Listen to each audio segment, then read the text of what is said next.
Hi, I'm Sujata Day. I'm on the Chai with Champs podcast with Ritika Agarwal.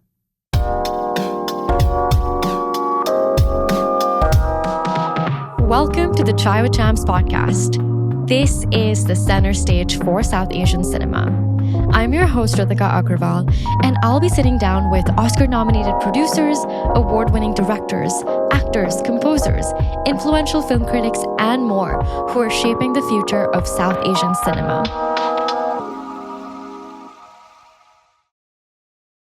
Chai with Champs is sponsored by Sunblue Sound, a visionary audio production company that specializes in post-sound for visual media. Hi, everyone, and welcome back to the Chai with Champs podcast, Season 3.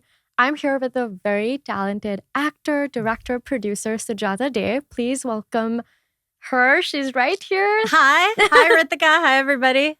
Thank you so much for coming on. Thank you so much for joining us. I'm so excited to dive more into our conversation and learn more about all the wonderful things that you've done. I'm excited to talk to you. Before we get started, I always have my guests introduce themselves. Can you tell our audience a little bit about you and what you do? I'm Sujata Day, and I'm an actress, filmmaker, writer, director, producer. I had a movie come out called Definition Please. It was on Netflix for 3 years, and yay! And it is now not anywhere to be found, but hopefully we'll find another home for it. But it was really exciting that it was on Netflix. Absolutely. Well, we're going to dive more into that. But take me back to your early days in Pittsburgh. Who was Sujata Day before all of Hollywood and the LA hustle? What drew you towards storytelling in those early days? Well, I'm from outside of Pittsburgh, a little place called Greensburg that I love. I'm like obsessed with my hometown. A lot of the things that I write, a lot of the stories that I tell are set in Greensburg, Pennsylvania, which is an hour and a half east of Pittsburgh. And I had a really fun childhood. I mean, I went to Catholic school for 6 years, which was actually really great. It's not as strict as you see in the movies, or maybe that was just the Catholic schools that I went to. Yeah. And then I switched over to public school, had an awesome group of friends that I still keep in touch with. I'm still best friends with my friend from preschool and my friend from second grade. Aww. And they actually helped with Definition Please. They helped with the movie that I made. And throughout middle school and high school, I was singing a lot. I was dancing a lot. I took Bharatanatyam at the temple every Sunday, but I also took hip hop classes at school and jazz classes. And then I started doing musical theater in middle school, and it was just really, really fun. And I was like, this is great. Even though I wasn't booking the leads, we did like Guys and Dolls and Showboat. And I was always like kind of a chorus ensemble member, but I would always have like one line, like a funny line that would make the audience laugh. And I was like, whoa. That first time I made the audience laugh, I was like, this is addictive. And when people say they get the acting bug from one moment, that was the moment when I got it. I was like, oh, you can be on stage and everybody's watching you and they're laughing at the thing that you said or the thing that you did. That was really exciting for me. And so I continued to do musical theater, but also as the Indian person that I am, I was really good at math and science. Of course. Almost naturally. So I was like, okay, I didn't see any of my friends kind of going into the arts or going into entertainment. And I was like, well, I'm going to do what all my friends are doing, which is go to school for some kind of science career or business or pre-law or something. So I was like, okay, I'm going to go to school for engineering because it's going to come easy to me. It's going to be fine. And as I went to college, I still continued to do musicals. I actually ramped up theater and I did more non-musical stuff. And I actually took a semester of screenwriting and playwriting while I was getting my engineering degree. Let's go. And then I studied abroad in Sydney, Australia. And that's where once again, I just started doing more plays. And it's really funny because in America, something that happens with casting is that we complain a lot because a lot of Australians and British people kind of charm themselves into jobs. And come on, the accent is super charming. I agree, right? 1000%. So casting directors are like, we're going to choose that person over this American person because they're so charming. Yeah. And it was the opposite in Australia. So they found my American accent charming. So I started booking all these roles and I was like, this is wild. Yeah. And then I was just like really, really embedded into the theater scene in Australia. And I was just like, when I get back to Cleveland, that's where I went to college. When I get back to Cleveland, I'm just gonna, start to make a plan and start to, I'll finish my degree. I'm not gonna like quit school or anything, I'm gonna do it smart. I'm gonna, get a summer internship and then find my way to Los Angeles. And I was deciding between New York and LA, and Pittsburgh is obviously closer to New York. But I think something that I saw that in New York, on the Broadway stage, and I don't think it's like that anymore, but I didn't see people like me on stage, on Broadway. But I did see people who look like me in commercials. And I was like, they make commercials in LA. I'm going to go to LA and I'm going to start doing commercials. So I decided to move to LA. And I gave you way more than the question that you asked me. I kind of went through my entire life story, but we can also like take a step back and go wherever you want to take us. I love that you shared all of that. And I'm also very curious to know why Australia. I've heard like, especially of South Asian descent, you'd either go to India or you'd go to a different place. I understand you were studying abroad. But I'm curious to know how Australia, and then how did the theater scene in Australia kind of influence you? So I went to Case Western Reserve University in Cleveland, which a lot of Indians go to because it's a big science, engineering, tech, pre-med, med school, all of that stuff. And they had a special program with the University of New South Wales in Sydney, Australia, which also has a great engineering program. And so that's why I did the 2 semesters abroad to go to UNSW. But this was where my planning started, my meticulous planning, is that all the grades during study abroad, I don't know if it's the same anymore, but all the grades during study abroad would transfer over to America as pass-fail. Okay. Which means you literally only had to get 51% in all your classes. Yeah.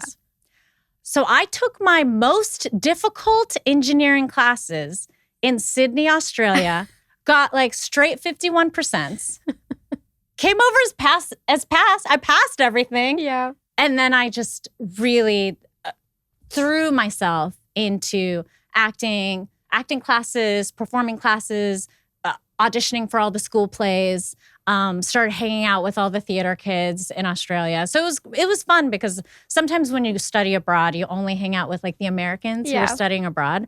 But because I was doing this very specific thing of being in theater, I started hanging out with all the Australian theater kids. Yeah. So then I actually like had Australian friends and got to see what their real life was as opposed to looking at it from an outsider's point of view. I love that. I absolutely love that. And I mean, you use your very like type A engineering brain to get you that 51%. That is so smart. That is actually so smart. Thank you so much. And I feel like that's what, I did a year at Accenture after graduating. And I feel like that's what consulting people look for. Yeah. McKinsey and Deloitte and all those companies, they're like, how does your brain work in a different way to kind of get out of these situations? And I'm like, I guess I did it. Yeah. Well, I'm glad you brought up Accenture because I'd love to talk about that. I know you've openly spoken about how Accenture kind of, helped you and you leveraged those resources to jumpstart your career in film. Take me back to that moment. What was that pivotal transition like? And how did Accenture set you up, especially your consulting job, set you up for success, both financially and mentally, for getting into this world of film? So I had returned from Sydney and I still had a year and a half left of school.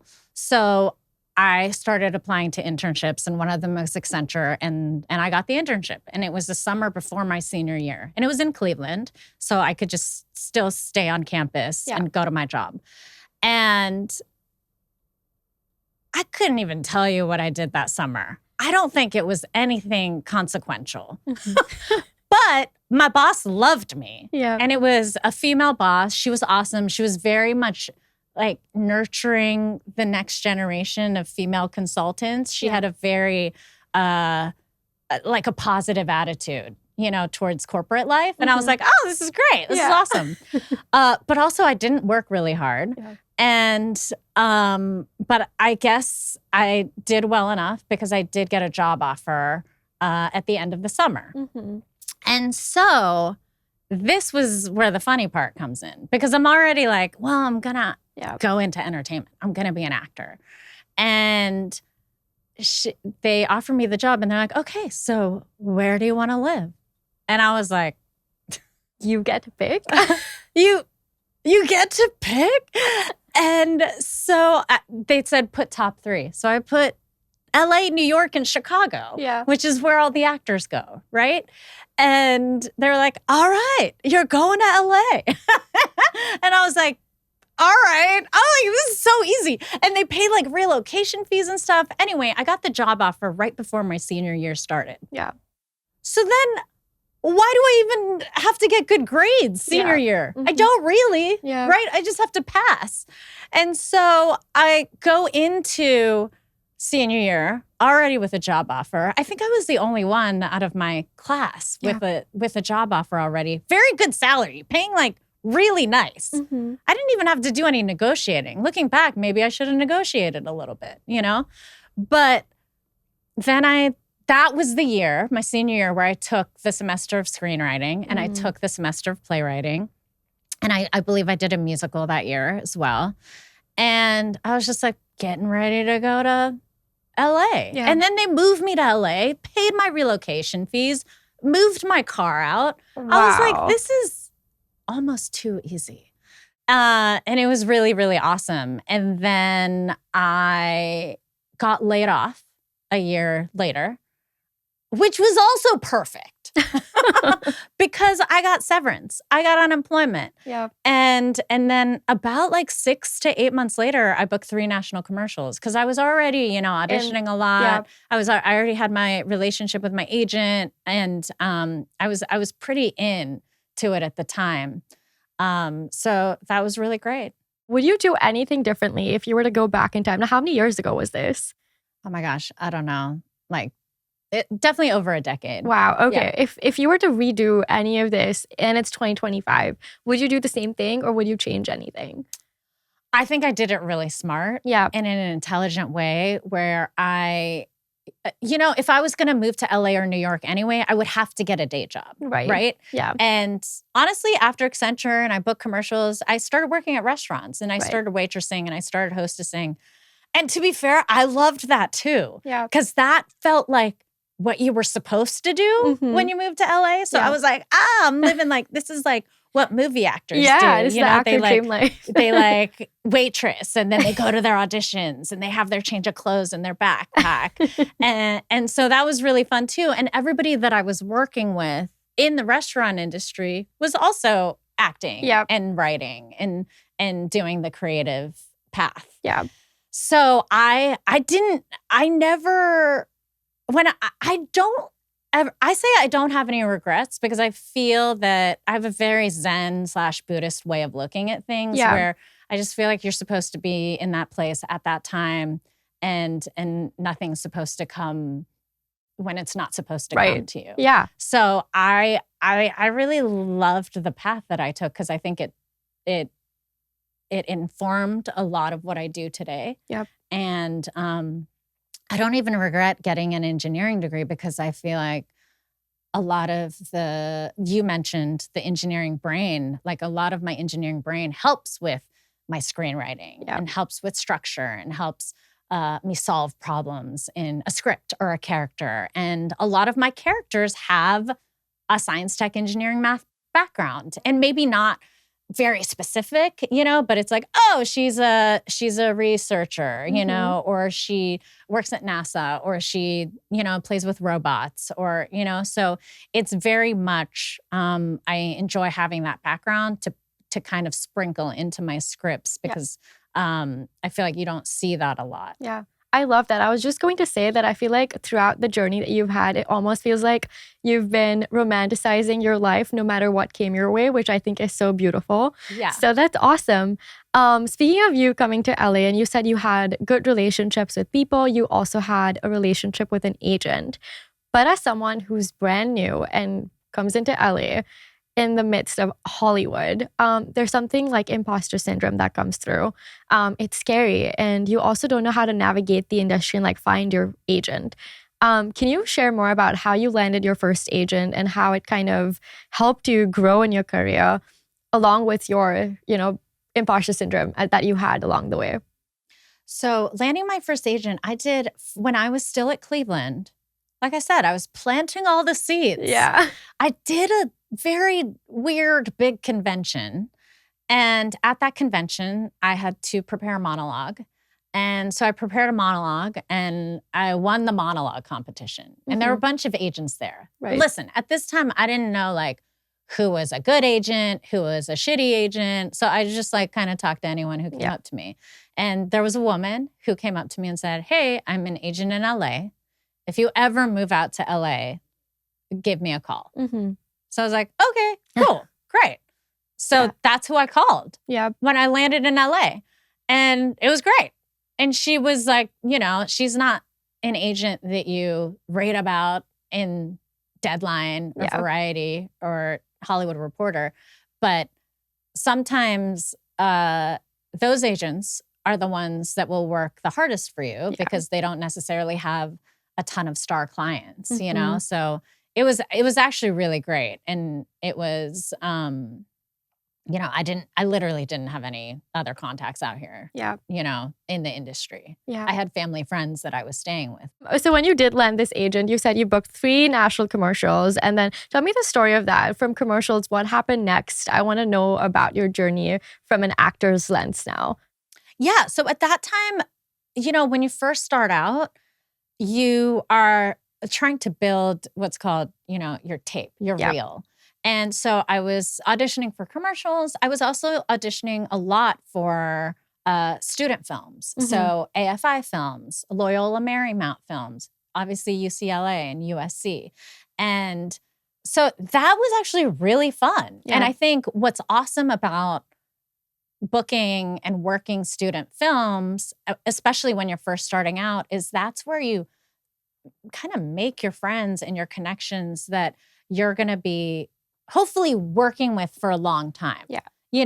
For a writer-director coming out of USC film school, they're going to be making a feature at some point in the future. Absolutely. So then it's really great to kind of start that building relationships process, which is really important in this industry and a lot of industries, to be fair. But that was really fun. I was just like building my tape. And then I was on Twitter at the time when not a ton of people were on Twitter. And I started following Issa Rae, and then she started following me. And then a couple of days later, she wrote, to everybody, she wrote a post looking for someone to play my best friend on a web series. And then I DM'd her and I said, hey, she was very specifically looking for a mixed looking girl. And I said, hey, I'm not mixed, but this is what I look like. Would love to audition if you'll have me. And then I did, and I got the job.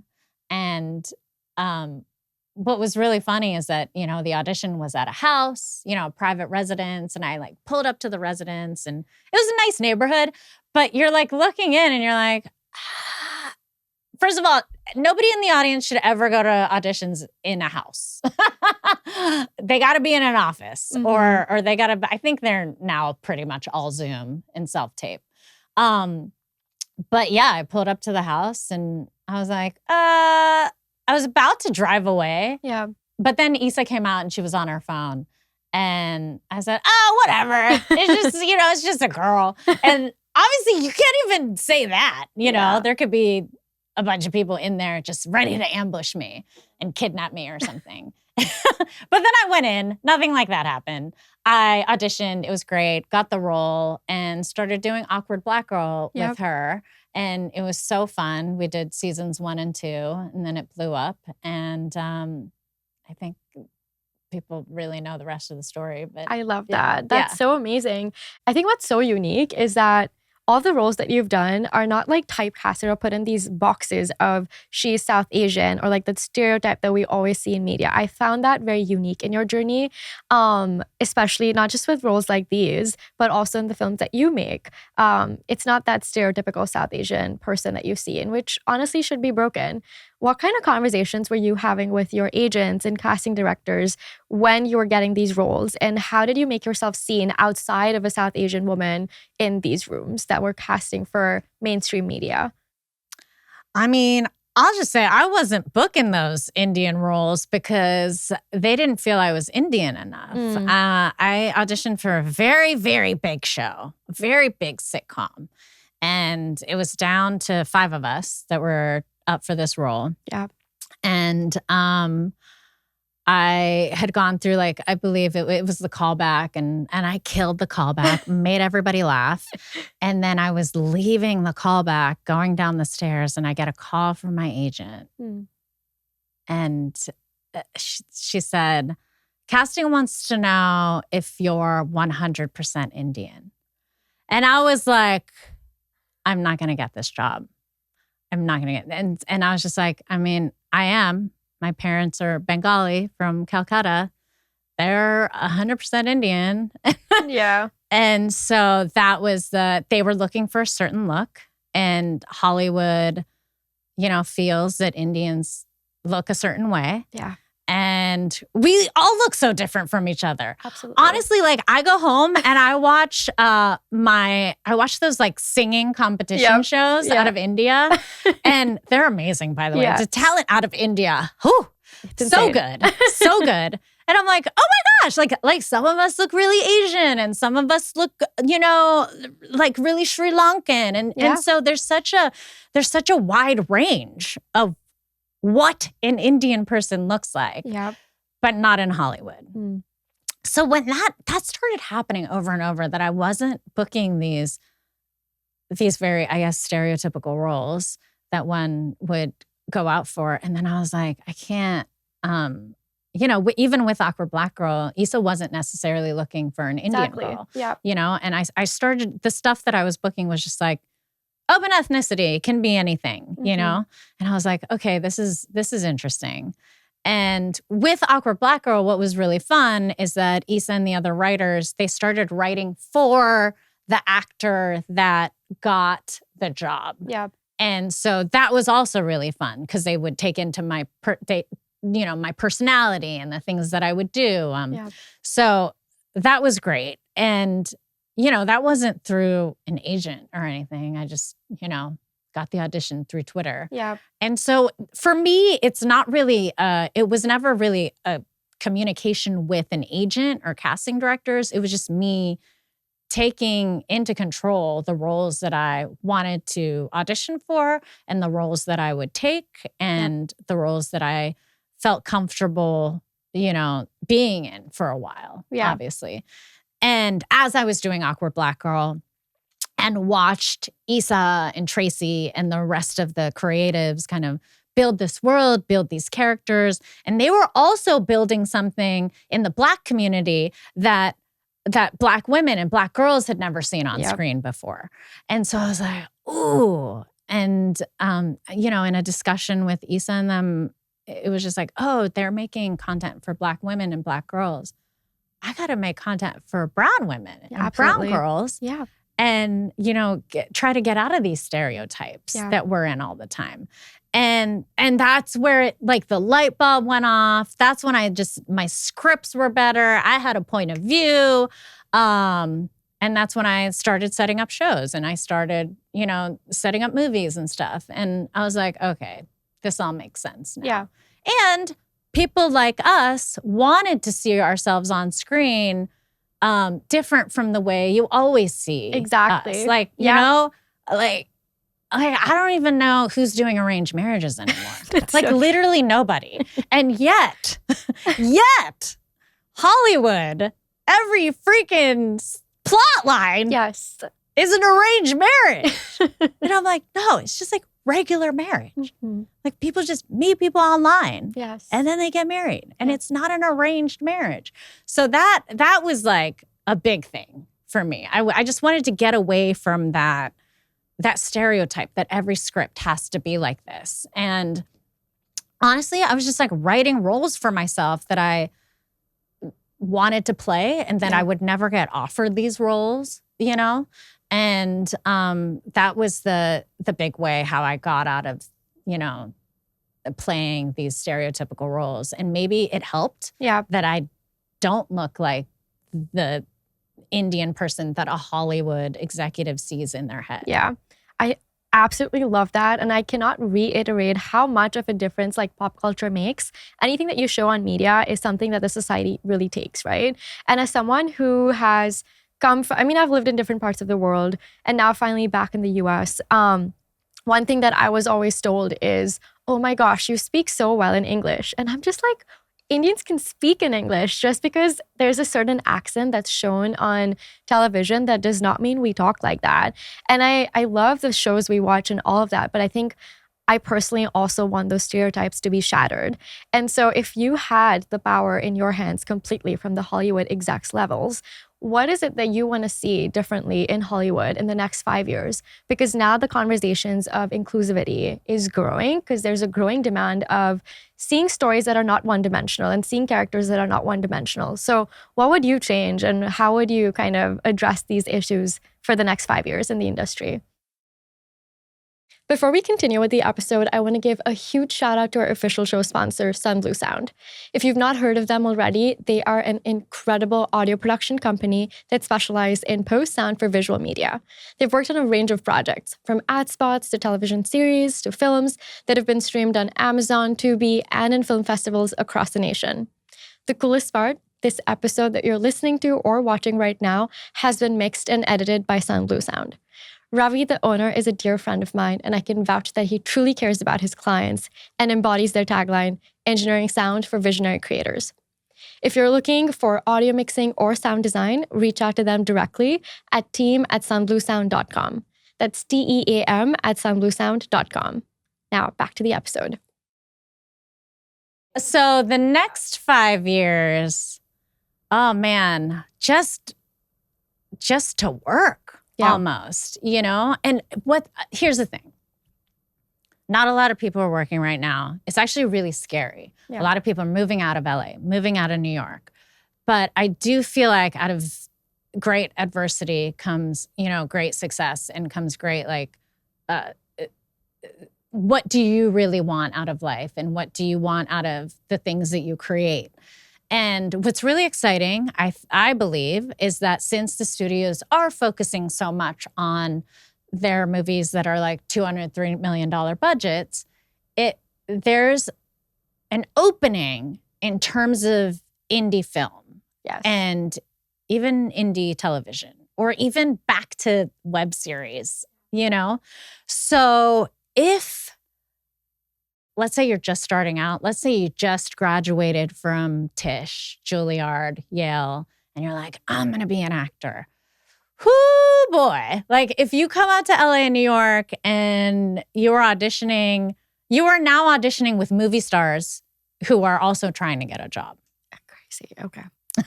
That's crazy. So I would say don't even make the move. Because like I mentioned before, a lot of auditions are happening on Zoom and self-tapes.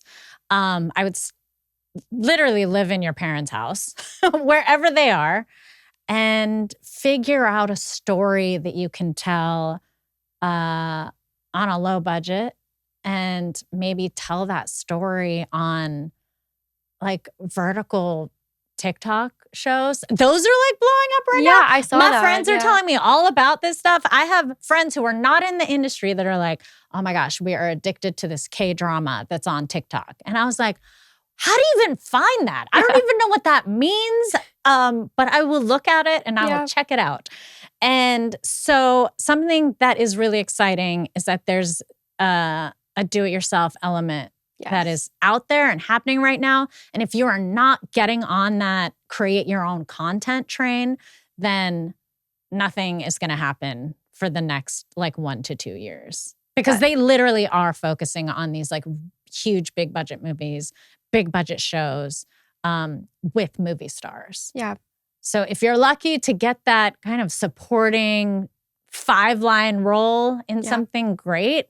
But the odds are low. Yeah. And so I would say, it's time to go back and roll up our sleeves and make a web series, make a TikTok series. I don't know if Instagram Reels has like series like that. I've heard there's like different apps. There's different apps. I don't know if it's specifically on Instagram Reels right now, but I've heard of TikTok. There's one called Binglu or something like that. Okay, I think there's something called like Real Shorts is one. Like me at home, I can just like film myself and do something and put it on, like a TikTok show or something. But that's what I recommend people to do. And I understand actors who say, oh, but I can't write, but I can't do this. I can't film and I can't, but you really just have to get over that. And just film. I mean, some of the best kind of online social media content that I've seen is kind of people with their parents. Yeah. Yeah.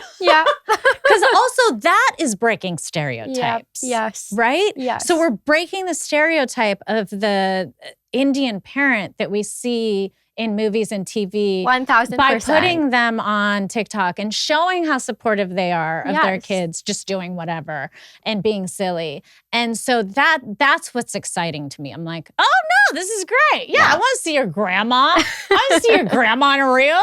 That's fun to me. Yep.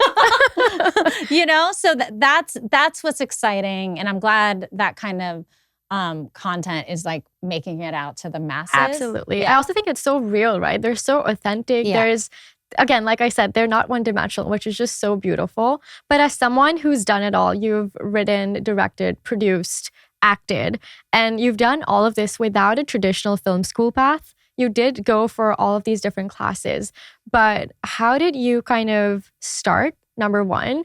And then two, the biggest thing is distribution. I know you mentioned right now that you really have to focus on social media platforms and kind of DIY, but whatever you did is a DIY process in itself, just for something different. Mm-hmm. Break it down for us. Tell me how you did it, how many years you took, and then finally, when it came to distribution, what steps did you take for it to reach Netflix? Yeah, I did not go to film school, but I think what's really exciting about the world right now is so much information is so accessible and at your fingertips. And there's no reason that you can't almost put yourself through your own film school. Yeah. Get a subscription to Criterion. Watch the classics. Watch Wong Kar-wai movies. Mm-hmm. Watch all of that stuff. And it's really exciting to kind of go through, the AFI movie list and being like, oh, I thought this movie was about something else, but it's actually really, really good. and so that's what's exciting to me is something that I tell younger filmmakers or filmmakers that are just starting out is that, yes, we all love Bong Joon-ho. Mm-hmm. We all love Quentin Tarantino movies. But go back and watch their first movies. Yeah. Just their first movie. Watch the Coen brothers' first movie. And you kind of watch it and you're like,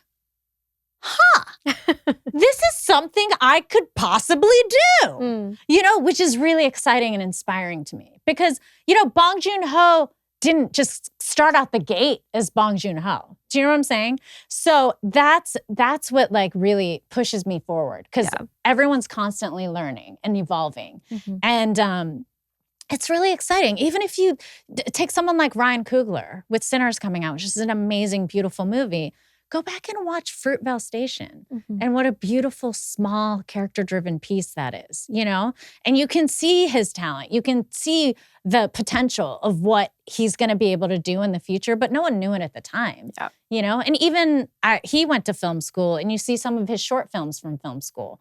And so it's exciting to watch. Taika Waititi has a really amazing short film that he made before he became Taika Waititi. And if you watch that, you're like, oh my gosh, it's so simple and so beautiful and just about like two people in a car. And so that is my film school. I read a lot. I read a lot of scripts. I learn a lot from bad movies. I learn a lot from bad scripts. I give my friends notes on scripts. They give me notes on my scripts. So I think the more you write, the more you create, the more videos you make, you'll learn a lot from it. And even if you watch, take it back to Awkward Black Girl, all of the episodes are on YouTube. So everyone can go watch these episodes. If you watch the first like 3 or 4 episodes, listen, the production quality isn't great. Okay, I think the sound is kind of rumbly at some spots. But you see the potential in it. You're like, ooh, these characters, I've never seen anything like it before. And then we get better and better. Yep. You know, it starts looking better and better. We're like, add a light. Yeah. My makeup stops looking crazy, you know, like, because I'm doing my own makeup, you know? And so I think the more you create, the more short films you make, the more, you know, YouTube videos you make, the more sketches you make. If you're in comedy, like, film your sketches for sure. Yeah. Film your characters for sure. You'll just get better and better. It's that rule of like 10,000 hours of practice, you know, to like be an expert in something. Yeah. And I feel like the best thing about film and acting and directing and writing is the more you do it, the better you're going to get. Wow, I'm taking mental notes and like I'm like feeling so inspired by you telling me all of this. This is incredible. And I think you're the queen of DIY. I feel like you find a solution in every situation you are. And I think that's something for the audience and myself to take back. Like, yes, we're in, you know, this post-strike era. We're in a time where AI is kind of taking over, but we're trying to figure out what the clauses are. There's still so much opportunity with that. And I think we just have to tap into it and find our niche and find ourselves in it. And everyone's paths is going to be different, but that's for us to figure out. And we also have to tap into resources. So whether that's like hitting someone up or asking them, hey, like I'm doing this, would you be interested? Like, I'm sure someone will reach out of the 500 that you message, right? Mm-hmm. So speaking of that, what are your thoughts on mentorship? Now that you have so many years of experience, how do you see yourself kind of give back to the community of filmmakers and the ones that want to come out and be exactly like you or do something different in the space? Yeah, I actually love what you said about I'm always like trying to find a solution, because that goes back to my engineering. Yeah. That goes back to my engineering background, where I went into my first material science engineering class that all of us engineers had to take. This was freshman year. And on the board, I remember this so clearly, and I literally don't remember a single other thing from my engineering classes, but it said engineer equals problem solver. And I really took that to heart. I was like, oh, I am really good at solving problems. Yeah. That's really cool. Yeah. I also want to answer a question that you asked before, and I didn't get to answer because you asked 2 questions at one time. Yeah, that's my bad. Sorry. That's okay. But I want to talk about the distribution aspect before speaking on mentorship. But so with Definition Please is a film that I started writing in 2017 after going to Sundance Film Festival for the first time. My friend's film, Justin Chon, his film Gook was playing there. So I went to the premiere and I was blown away, completely blown away. He starred in it, he wrote it, he directed it, he also produced it. And so at the after party, I cornered him and I said, how did you get this made? How did this come to be? And he said, I just raised $200,000 and I shot it myself. And I was like, cool, that's what I'm gonna do. So that's when I started writing Definition Please, based on a sketch that I had written in a UCB sketch writing class about, I was reading all these articles about former spelling bee winners and how they're all doing all these great things now. And they're like, I don't know, president of NASA. They run the math club here. They, design this robot there, and they do all this crazy stuff. And I was like, have any of these spelling bee winners gone on to do nothing? Have they just kind of fizzled after winning the spelling bee? So that was kind of the basis of my story. Yeah. And so I wrote the script 2017, 2018. It went through a bunch of drafts. I got a lot of notes. And then in 2018, I started sending it out to producers that I already knew, that I had already worked with before. And it got a round of passes. And I wasn't very surprised about this. Who wants to make a small movie about, a South Asian American family and their problems? But then I went back to Sundance in 2019, and Justin's next film, Ms. Purple, was playing there. And I was beating myself up. I was like, this fool has made 2 movies and I have made 0 movies and I got to step it up. So in January of 2019, I said, I'm going to make this movie this June, even if I have $0 to make it. And I just decided. And I started casting it. I didn't have casting sessions or anything. I was just texting my friends to see if they wanted to be in it. And once I made that decision, I got an email, literally seconds, even minutes later. I had a show that was caught up in the Time Warner merger, and they were deciding whether to keep it or not. And they decided not to keep it. So they're like, hey, we're going to return your show back to you. We're going to return the rights back to you, along with this check for $100,000. There we go. Timing. And I have very good lawyers. Yeah. So I didn't even know this $100K was coming my way. And I was like, that's interesting. I was like, I didn't know I was getting $100,000. I'm the first investor into my film, $100,000 into the Definition Please bank account. And then it was easier to get other investors involved because they already knew that I had put in this much money, right? So then I got the $250,000. That was total budget. And we shot it in June of 2019. And the shoot went really smooth. It was back home, my hometown in Greensboro, Pennsylvania. And then we did post-production. It was really great. I went up to Skywalker Ranch in Northern California and had a dream sound design. And then we finished the movie. And then COVID affected the release of the movie. Yeah. Which was fine. So basically everything shut down. And then the film festivals were really great about transitioning to virtual film festivals. And I did not want to hold on to the film until COVID was over. I was like, do we know? Yeah. And luckily, I just put it out. So then I started doing the virtual film festivals and got great reviews. We're 95% on Rotten Tomatoes. Go. And we did the film festival circuit for about 1.5 years. And we were just no one was buying this movie. And obviously it was a time where the whole business, right now, was in a state of upheaval because work had shut down and they didn't know what was coming next. Yeah. So they didn't want to buy things. And it was all very strange. So then I knew that Mindy Kaling was a fan of the film. So I wrote her a letter and I said, can you please come on board to be an executive producer just to help sell the film? Yeah. We just need to get it on some kind of service, even if it's here, rent it on Apple for $3.99 or something, And she said yes. And then a month later, Ava DuVernay's company came on board to distribute it. And they had a deal with Netflix. So they put it on Netflix for 3 years. And then that was it. But it was such a, crazy way to get distribution because we had gone to all the companies. Yeah. And we just got no. And I don't know. I was thinking of self-distribution, just all these kind of other paths. Obviously, trying to find a solution, like any engineer would.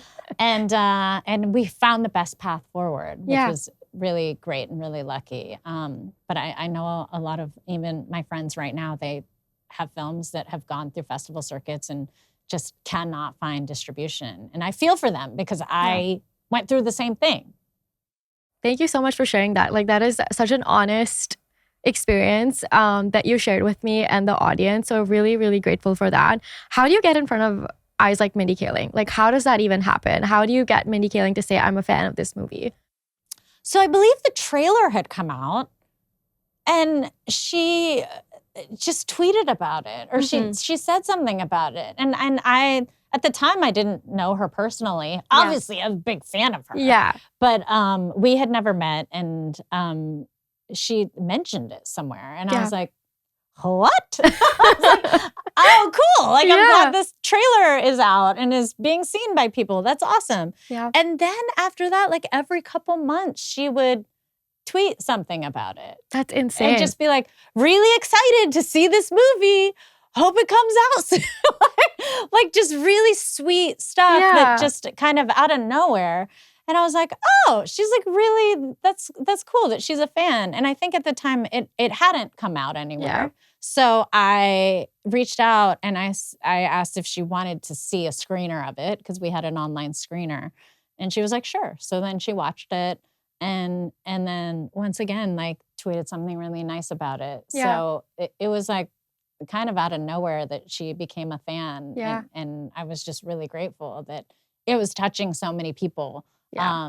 Like us. Well, it goes back to you, honestly, because like you wrote it, directed it, produced it, and acted in it, which meant that you really created a story that touched on so many souls that loved the film. And that's why it was on distribution. That's why she approved of it and said that she wanted to be a part of it, right? At the end of the day, it's truly about the work that you did. So kudos to you, honestly, and congratulations on that. Thank you. Yeah. To my second part of the question, that was about mentorship. Yes. Now that everything you've kind of done and are doing, how do you see yourself being a mentor for others?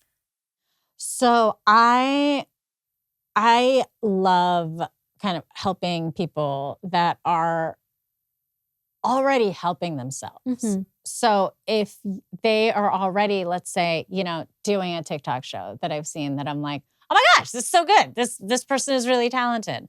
And you see the work that they're putting in terms of doing a YouTube series or writing something or a short film. I go to a lot of film festivals and I am on the jury for a lot of film festivals. So I'm watching a lot of features, I'm watching a lot of shorts.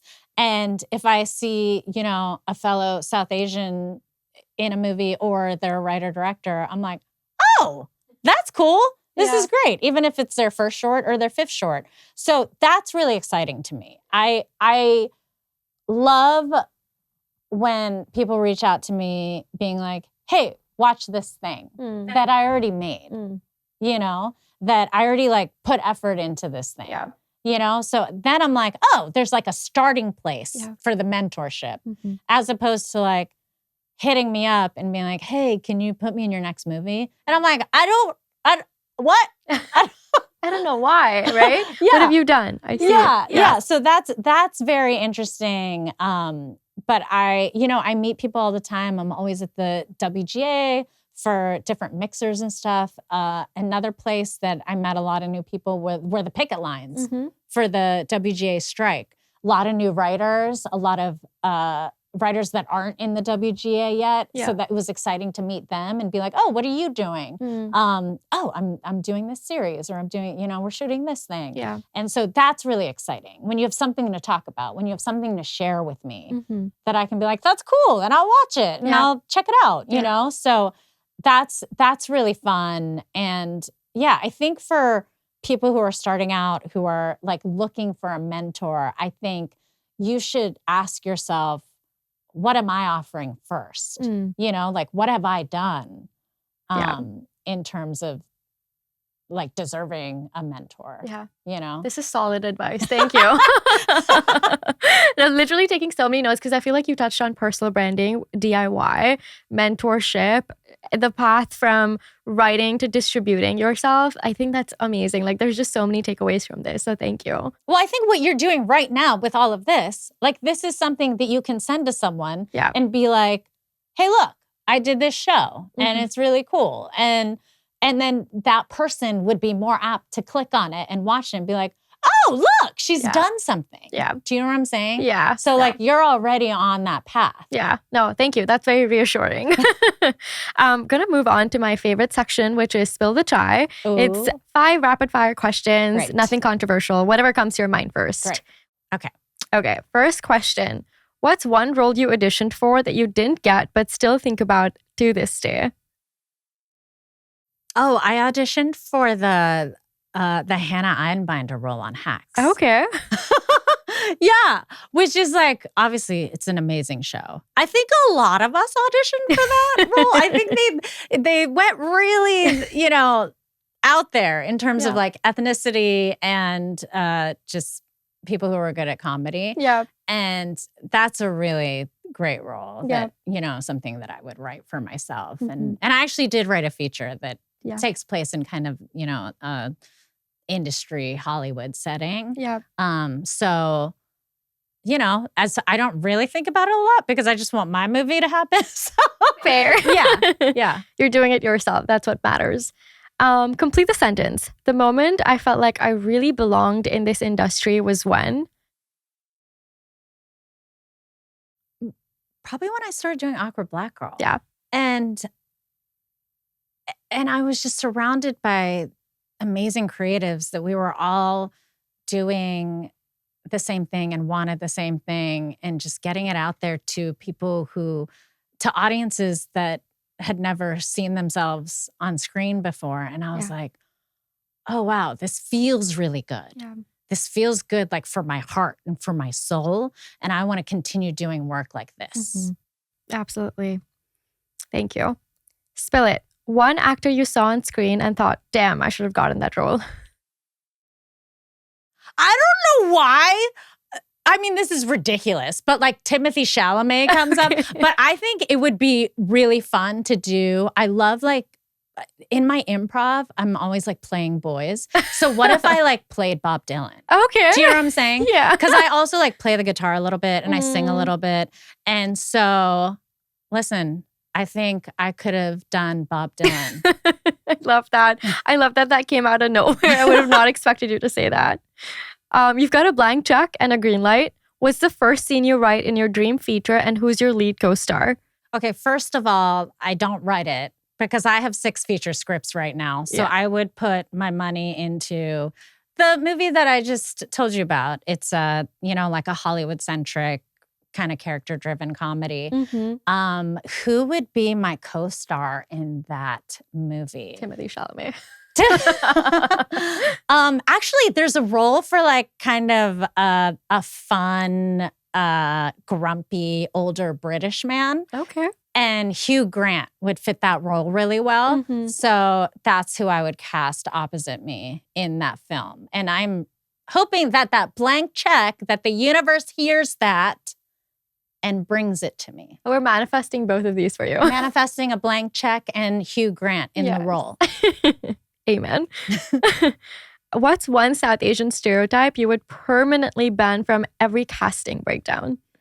Arranged marriage. Arranged marriage. Every time I give notes on scripts to, friends and stuff, and I'm like, just make it a regular marriage. Yeah. And it doesn't change the story in any way. And please don't get the grooms on an elephant. I still haven't been to a wedding where the groom has been on an elephant. I was just at a wedding where the groom was on a horse. Yes. Not an elephant. The horse was cool. Yes. Horse happens all the time. Yes. Horse happens all the time. Yeah, but that's what I would nix. I love that. Okay, well, that was your Spill the Chai round. You did phenomenally well. Thank you. Does anyone just bomb on that round? We had a couple bloopers. Hilarious. But everyone's been extremely good at it. Okay, cool. I don't know how to be on the other side. I'm like so nervous if someone were to ask me these questions. Yeah. So I feel like everyone's doing so great. Great. Awesome. We're moving on to the last part of the podcast, which is truly a moment for you to reflect on your journey and then also reflect on our conversation. So if you could go back in time, what advice would you give to yourself? The advice that I would give to myself is just keep doing what you're doing. Experience life as you're experiencing it, because everything you're doing is going to be used as inspiration for everything that I'm writing right now. And this conversation was really good because I do feel that it's a tough time in the industry right now. And the more that I talk to fellow creatives, the more I feel that I am on the right path, that I am supposed to be right here doing this interview with you, talking about fun stuff about me trying to be Bob Dylan in a movie and not Timothée Chalamet. And I think that's what we need more of right now, is that creatives coming together in person, also just coming together in person, sharing stories and being inspired by those stories that you tell. Yeah, that's beautiful. No, thank you. And I think it's also so important that we don't gatekeep anymore and we really talk about how things actually are. So I really appreciate you sharing your story as is and then also talking so transparently about what's working and what's not working. I think that's really important too. So thank you. I think something that's really important is talking about money as well. So like, how exactly are you getting your movie made? Where exactly are you getting your money? Which investors are you going to? How much is the budget of your movie? Which is a secret most of the time. And I understand it's a secret before getting distribution, but after getting distribution, just tell me what the budget of your movie is so that I can like figure out, the budgets of my movies and stuff. So I think that's starting to happen more and more within filmmaker communities and writer communities. It is so important. I mean, if I were to make my first short film, what do I do? And if it's all going to be gatekept, then I don't know where to start. Yes. So it's important to kind of have those pillars of strength around you and mentors and people that you can look up to and reach out to when you need these questions to be answered. Definitely. Yeah. Now, with everything that you have done and are continuing to do, with all of these feature films that you have that I know are going to be ready for us to watch in the future, what sort of legacy do you see yourself leaving behind? It's the legacy that you mentioned kind of at the top of the show, is that I want to tell real grounded stories in a comedic way about us, for us, seeing, different parts of us on television and not just the one stereotype that we keep seeing over and over and over again. And I'm really excited about that. And I'm excited for, the different stories that hopefully this has inspired storytellers in different parts of the country to just get out and shoot stuff on their phone. And I want to see that. Like I said, I love stuff with your families. Put them in your shorts or your vertical videos. And so that's exciting to me because I'm like, I grew up around a lot of fellow Indian Americans. So I actually did see the gamut of all of us while growing up. But it's also exciting to see I don't know, I just saw a video where there was an Indian with an Irish accent. And I was like, stop the presses. That is really cool. Yeah. And even when I went to study abroad in Australia and I met a lot of Indians with Australian accents, I was like, this is really cool. Yeah. So it's exciting how much how much social media and the internet has opened the world to all these different kinds of people. Yeah. Now let's just see that in television and movies as well. Absolutely. And I think speaking of that and speaking of the South Asian cinema scene in general, what advice would you give to the audience and also to filmmakers to bring South Asian cinema on center stage, not just in terms of, how we look and who we are, but really in terms of stories and storytelling? How is it beyond a genre? It's more so a force of storytelling. I think we have to support every film, every show that comes out and, tweet about it, or people aren't really on Twitter anymore. Not anymore.